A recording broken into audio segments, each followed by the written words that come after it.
Well, welcome. Week 2. How did you get on? Did you find anything in the palm of the hand or the sole of the foot? Did you find the Hasta and the Pada Bandha? Did you find that bridge, that energetic connection between the flesh and the energy that courses and seeps through it? Did you? Did you try? Did you practice? I hope you did. This week, going to be a quick one. Simple one, because we need to figure out how to get the diaphragm moving. As opposed to this, we need to just spend a bit of time closing the ribs down and letting go of the tummy. And the best posture for that is kind of like a camel, but not a camel. It's like a kneeling, but slightly leaning back posture, whatever that's called.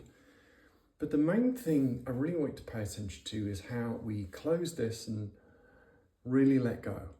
Because when we let go, something happens and the connective tissue, the fabric between our ribs and our thighs all kind of meshes together. The gaps between the woolly jumper get smaller.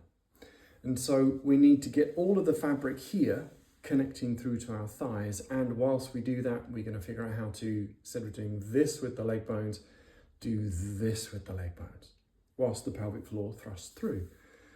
Sounds quite simple. Let's take a quick look.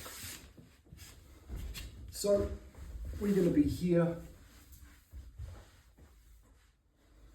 You can have your heels touching, you can kind of rotate your leg bones out so it feels like you're thrusting forwards. So you feel all of this is rolling out, but ideally we want to do the opposite at some point. What does that look like? Well, it can begin by looking like this, which means we get a good feeling. The reason I'm showing you my feet is that when we roll in, this happens. When we roll in, this happens. Our bum sticks out ever so slightly. I don't want your bum to stick out because that can cause back problems, but you want to get the feeling of rolling your leg bones in. That's the main thing. So the first thing we're going to do is we're upright, we are on top of our knees and close the ribs down, pull them down. A bit like you're flashing a six-pack. Once you've found that and you thrust forward, you can rotate your leg bones out, you feel all of the tissue between your ribs and your thighs goes very, very solid. From there, feel as though you're going to roll in or just simply squeeze the leg bones together, and the connection between your ribs and your pelvis, your bowl, will get stronger. Just pay attention to that. And then inside that structure, just let go. All of this will stay pretty active, not quite as gripped as when you tense your insides, but it'll stay pretty active. That's what I want you to get used to, the feeling of the softness inside the fabric of your tummy. That's it. Very, very, very, very simple. Have a go of that. Try and nurse that feeling into a budding existence. Let it blossom.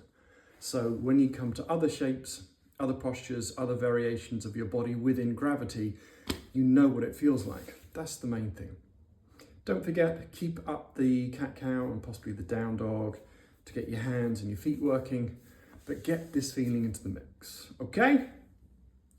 Brilliant. Thank you so much for watching. I very much appreciate you and the time that you spend listening to my ramblings, because I love teaching.